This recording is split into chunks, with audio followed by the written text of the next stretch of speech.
Big Four consulting firm Ernst and Young will use Polygon's protocol and framework to deploy its own EY blockchain products. EY saying the move will enable a future transition to public networks that are less risky and more efficient. And joining us now to discuss is Paul Brody, Principal and Global Innovation Leader at Ernst and Young. Welcome, Paul. So give me a real-world explanation of how this works, how a consumer will see this being used, and how the experience will be. So it's already up and running in our system. And the real world explanation is that what it does is it makes transaction prices for transactions simple and transparent. So what was relatively unpredictable when we were at the layer one with Ethereum becomes very inexpensive and relatively predictable when we go to a Polygon-based layer two. More importantly, when we have clients, and we still have quite a few clients that are really focused on permissioned blockchains, and we are trying to really migrate them towards public, and the ability to set up, say, a permissioned industry-focused chain, and then gradually migrate that to public while keeping it anchored to the Ethereum ecosystem was one of the big appeals of working with Polygon and integrating their solutions. Paul, can you explain that, though, in terms that, let's say, somebody who has no understanding of blockchain, they hear all about this, and they're like, okay, what exactly are you doing here? Without the consultant speak, like what exactly happens here? So for enterprises, their big concern is who's on the other end of the transaction. There are rules around know your customer, KYC and AML, anti-money laundering, that larger enterprises and banks need to comply with. So if they want to transact without fear of regulatory complications, they're going to want to do so in a permissioned ecosystem, at least until there's a good way of validating the other parties, the counterparties, on the full public network. So this solves that problem by limiting the other parties in a group to permissioned parties. That's the first issue. The second thing is enterprises in particular really dislike unpredictable fees. They want exact predictability. They want low sustainable costs. And this basically takes, I'll give you a good example. We have a complex system. It would cost $1,000 in gas fees and the main net, and another $30 or $40 a transaction. When we move it to the Polygon layer two, we get down to $4 for the contract deployment and less than a penny for transactions. So cheap and predictable. Where would this be used, though? Like, who exactly is using this? You know, is it just to trade digital assets, or are there actual, like, real-world examples where people would actually use this in doing something? So we already have all of the traceability tools that we've deployed that are using Polygon. So we've got a number of companies, including Peroni in Italy, where they are tracking every single new batch of beer by minting an NFT through our system, and it goes onto the Polygon chain. So that's a really good example. We also have deals that cover food, vaccines, medical equipment, blood traceability, and those can all be, and probably over time will be, moved to the Polygon chain just to take advantage of lower costs and more cost predictability.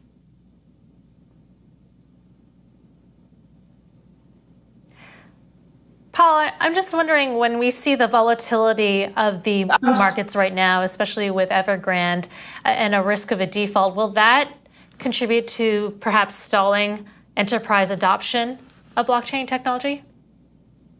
I don't think so. We are really enthusiastic about some of the increased maturity of the regulatory environment. And I'll just give you kind of four of the key things that we think are sort of coming as a result of increased regulatory focus. Number one, better transparency and accountability, right?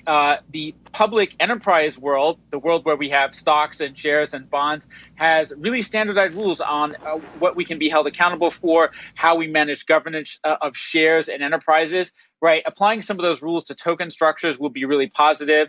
Standardized disclosure. Number two, standardized data that will make it clear what's in.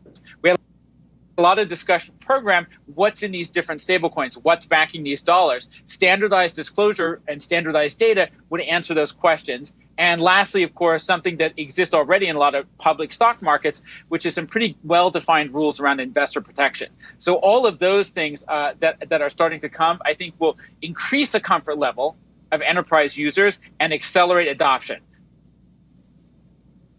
Paul, just changing topics for a moment. We talked a little bit about how DeFi is really falling into the regulatory crosshairs in the United States. And I'm just curious for your sort of macro view of where you think this is going, because, we're seeing a bunch of states take regulatory actions against BlockFi and now Celsius. And I'm just curious about your bigger picture view about what the prospects are for DeFi in the United States. So I think, without commenting on any specific regulatory action or rule, we are extremely positive about the overall transition to a regulated environment. And the data that we keep coming back to is this. Crypto and blockchain ecosystems and DeFi all in today are about a $2.5 trillion ecosystem. Private equity is about $3.5 trillion. The stock markets are $71 trillion. Bond markets are another $120 trillion. And bank assets are $155 trillion.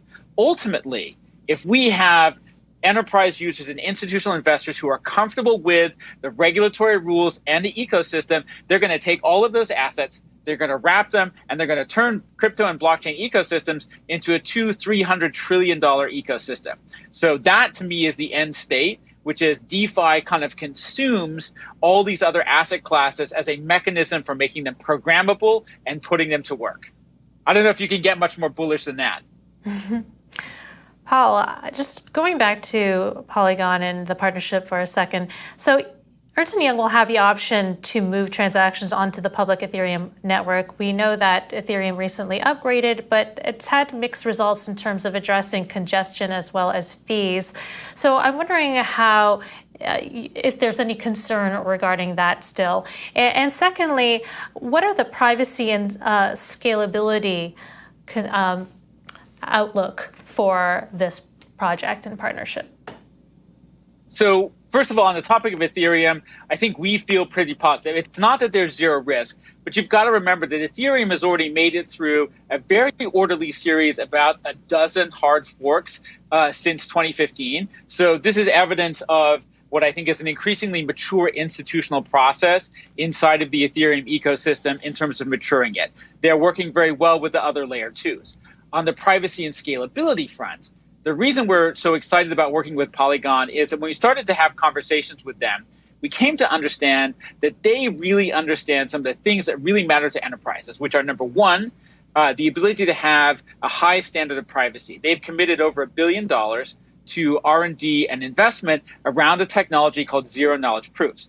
This is the same technology that we've been working on for the last 5 years. And they've actually announced that they plan to use some of the technology that we've developed and contributed to the public domain to create a privacy-centric, low-cost layer 2 called Polygon Nightfall. So that's one of the reasons why we hit it off so well, is it felt like they understood the scalability requirements, but they also understand the really high need that enterprises have to have privacy in their transactions so their competition can't see what's going on.